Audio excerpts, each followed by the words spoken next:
Africa and into Europe that they really began to spread. And even so, our Muslim friends use them mostly as ornamentals, didn't use them for food. And then lemons came to the Americas very early. Christopher Columbus, on his second voyage in 1493, brought lemon seeds with him to Hispaniola. Lemons, amazing, wonderful fruit. I mean, they're just a little bit of sunshine in appearance. They contain citric acid. There's enough acid in a lemon to make it a battery. That you can put electrodes on either end of a lemon and get a measurable electrical current through it. Lemons are great. They're a short-term preservative. So if you've got sliced bananas or apples, you want to keep them from going brown, you put a little lemon sauce on them, you know that. They're a great cleaner. If you cut a lemon in half and put some baking soda on it, you can clean anything. They're really, really effective that way because of that citric acid. Citric acid itself is now produced synthetically. About a million metric tons of citric acid is produced every year, and 15 million metric tons of lemons grown around the world, which is less than a quarter of the apples we heard about last week. Lemons are great. Does anybody here like lemon meringue pie? Yeah. Yeah. Lemon pudding, yum. Lemonade, with or without. And the other thing about lemons, of course, is they're a little bitter, but they're still good. Yum. And it's that bitterness. It's the bitterness that makes them, I think, appropriate for this Lenten season, when we are reminded of that story as Jesus turns his face to Jerusalem and faces the rejection, the exclusion, the persecution, and eventually, of course, the death that comes upon him. And so we remember the goodness of his teaching and his healing and his kindness and his compassion, but we also remember the bitterness of that journey in these days of Lent. Yum. The reading today is from Luke chapter 13, verses 31 to 35. At that very hour, some Pharisees came and said to him, "Get away from here, for Herod wants to kill you." He said to them, "Go and tell that fox for me, 'Listen, I am casting out demons and performing cures today and tomorrow, and on the third day I finish my work. Yet today, tomorrow, and the next day I must be on my way, because it is impossible for a prophet to be killed away from Jerusalem. Jerusalem, Jerusalem, the city that kills the prophets and stones those who are sent to it. How often have I desired to gather your children together as a hen gathers her brood under her wings, and you were not willing. See, your house is left to you. And I tell you, you will not see me until the time comes when you say, 'Blessed is the one who comes in the name of the Lord.'" May God bless these words to our understanding. I'd like to start this morning with a short video. This is about 3 minutes long. It's from a guy called Kobe Person, who has his own YouTube channel and does what he calls social experiments. And this is one of his social experiments. What's up, guys? I'm Kobe Person. Today we're on the streets of New York City. We're going to see which one are New Yorkers more likely to give to, a guy asking money for his family or a homeless man asking for drugs and alcohol. Hope you guys enjoy the video.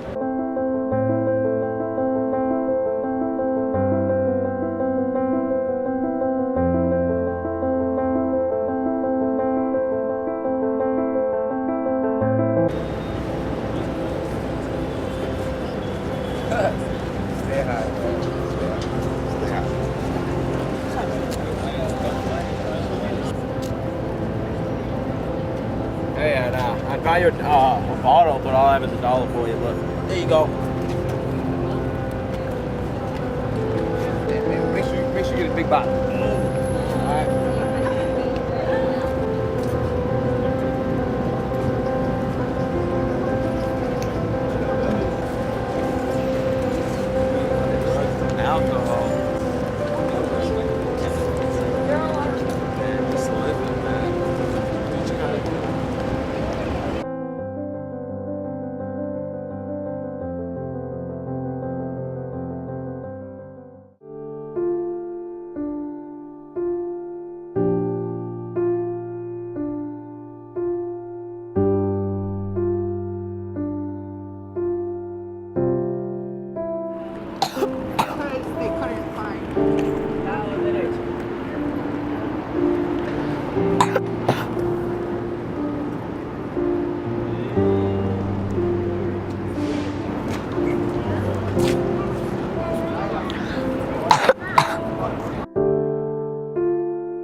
we bring you shopping, That's all I've made today, but you need it so much more than I do. You and your Oh little my girl. God. Thank you so much. I really appreciate that. You're very welcome. I really appreciate that. Can I say a prayer for you? Yeah. Pray that God looks out for you and wakes you up every morning and keeps you beautiful, little one. God bless you. God bless. Excuse me, wait one second. I just want to tell you something. That this is actually, we're filming, there's a camera right here, we're filming a social experiment.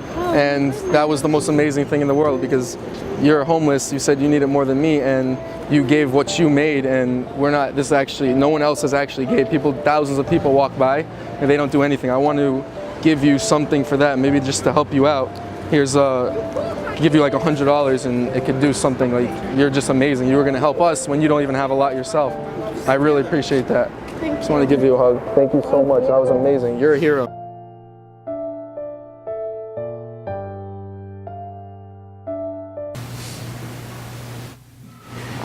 Who do you think was the mother hen in that video? Remember that in today's reading, Jesus cries out, "Jerusalem, Jerusalem, how often have I longed to gather your children together as a mother hen gathers her brood under her wings, and you were not willing." I mentioned that image a couple of weeks ago when I was talking about feminine imagery for God, but here we have it in context. And the symbolism, I think, is very powerful. All the more so because Jesus is claiming for himself an image that previously in the Bible has been reserved only for God. Now, this doesn't mean that Jesus is claiming to be God, but he is certainly claiming to speak for God, to be a prophet.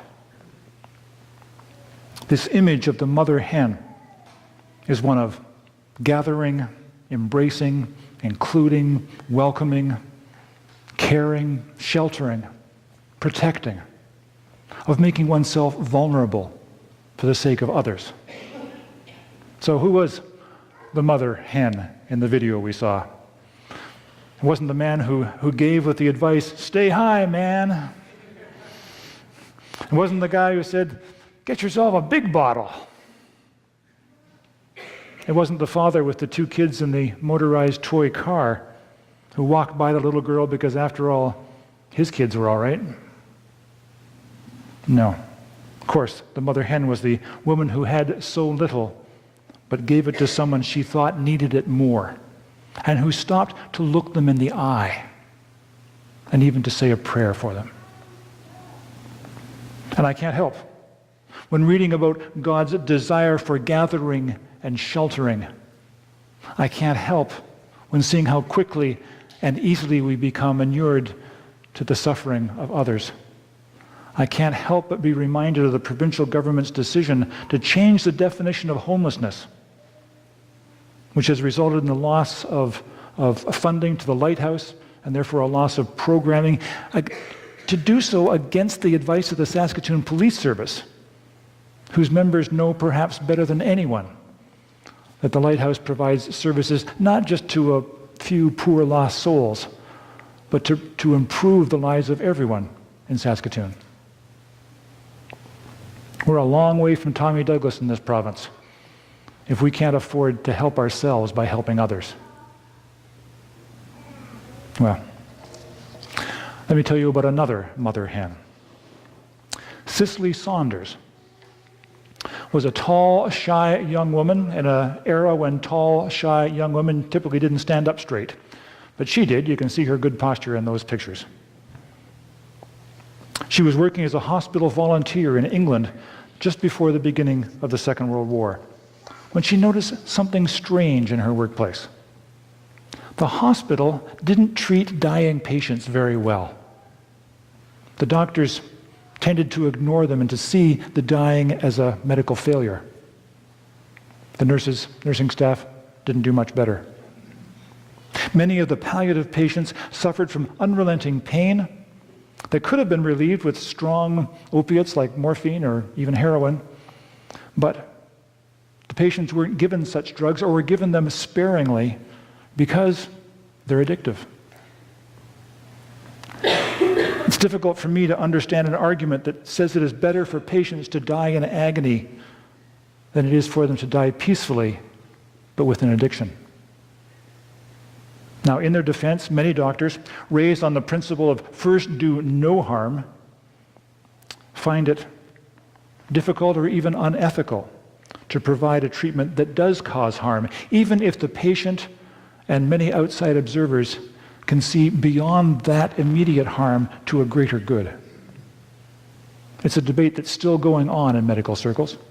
Only now the same arguments are being made around abortion services and assisted suicide. Well, Cicely Saunders thought that dying patients should receive first-rate medical care and adequate pain control. But she was only a girl. She was only a volunteer. No one listened to her.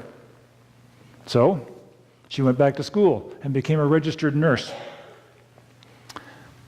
And still nobody paid her any attention. So she went back to school again and became a doctor. Here she is.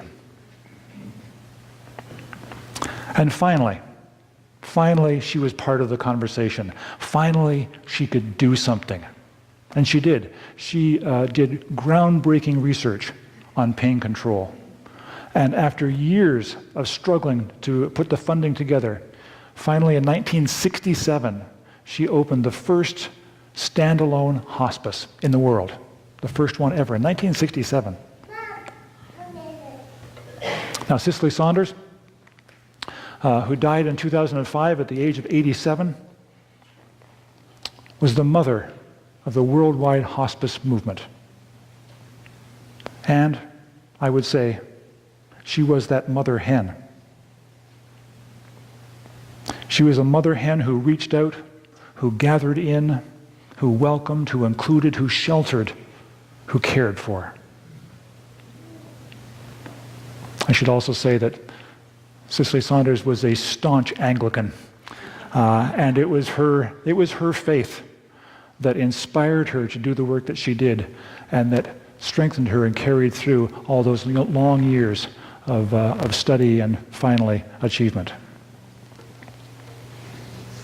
Today's reading closes with Jesus addressing Jerusalem itself. I tell you, he says, you will not see me until the time comes when you will say, blessed is the one who comes in the name of the Lord. Now, this is an obvious reference to Palm Sunday, when the citizens of Jerusalem did indeed say those very words as Jesus rode into the city riding on a donkey. But I think there's a deeper meaning to Jesus' words, a meaning that reaches across the centuries to you and to me. You will not see me, says Jesus, and we will not see the Christ until we can say, blessed is the one who comes in the name of the Lord. And the one who comes in God's name is a homeless little girl curled up on the sidewalk beside her daddy. The one who comes in God's name is a stoned or inebriated man shut out of the lighthouse and left to wander the icy streets of Saskatoon. The one who comes in God's name is the dying patient, the abused woman, the hungry child, the bewildered refugee. It is only as we bless these little ones, only as we shelter them under our wings, it is only then that we will see the Christ among us. Amen. Well, last week I took all the apples home. I really can't use a dozen apples, or a dozen lemons, I should say, so please, I'll take these out to the door, and please take a lemon home with you. But let's go from this place to take up the song we have heard, the song that is the song of Christ. It's a song of love. It's a song of sheltering care for others. Go now, and may God's peace go with you all. Amen.